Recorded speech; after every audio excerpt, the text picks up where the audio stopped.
Dominique Youngblood, bonjour. Vous êtes écrivain, explorateur et vous espérez lancer prochainement la mission Atlantis. Pouvez-vous tout nous raconter depuis le début ?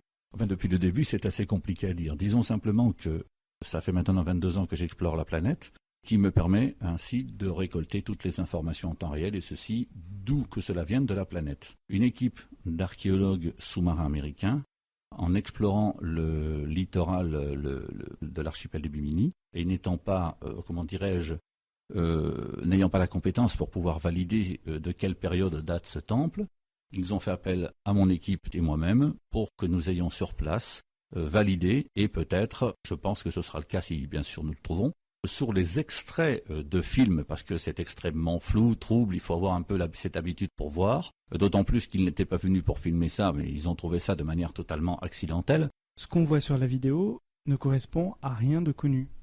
Alors, à rien de connu, je dirais pas ça. Je dirais simplement que la construction me semble être d'ordre cyclopéenne, et si on parle de cyclopéen, on parle de constructions qui peuvent s'identifier à celle de Malte, de celle de Baalbek, mais aussi les grandes cités comme Cusco, Sacsayhuamán ou Tiahuanaco au Pérou ou en Bolivie. C'est quelque chose à la fois de connu, mais de quelque chose qui paraît impossible, dans la mesure où tous les monuments qu'on a trouvés aujourd'hui sont en ruine. Ces vestiges vous font donc penser à l'Atlantide. Eh bien, l'Atlantide est un mot difficile à prononcer parce que dès qu'on dit Atlantide, c'est Vade Retro Satanas, où nous tombons dans le mystique. Donc je préfère appeler ça la civilisation atlantique. Mais c'est un peu d'hypocrisie quelque part, parce que n'ayant jamais eu de civilisation en Atlantique, la seule civilisation qui pourrait y avoir, c'est bien sûr celle qu'a décrit Platon, l'Atlantide. Pourquoi le temple serait-il aujourd'hui sous l'eau ? Des glaciations, tout simple. La fonte des glaces, le réchauffement climatique. Beaucoup de gens pensent que le réchauffement climatique actuel est quelque chose de récent. En fait, c'est faux. Ça fait depuis 117 000 ans que ça dure. Est-ce que vous n'avez pas peur qu'on vous prenne pour un illuminé ? Alors, je dirais qu'on est des dizaines comme ça à être pris pour des illuminés. Si vous regardez par exemple mon ami Thierry Jamin, qui depuis 15 ans court à travers la jungle péruvienne pour retrouver la cité du Grand Paititi, on pourrait lui aussi dire qu'il est illuminé. Il faudrait nous expliquer pourquoi lui est patronné par la Société de Géographie. Moi, j'en suis membre. La Société de Géographie, je vous rappelle, est un prestigieuse organisme qui date de 1821.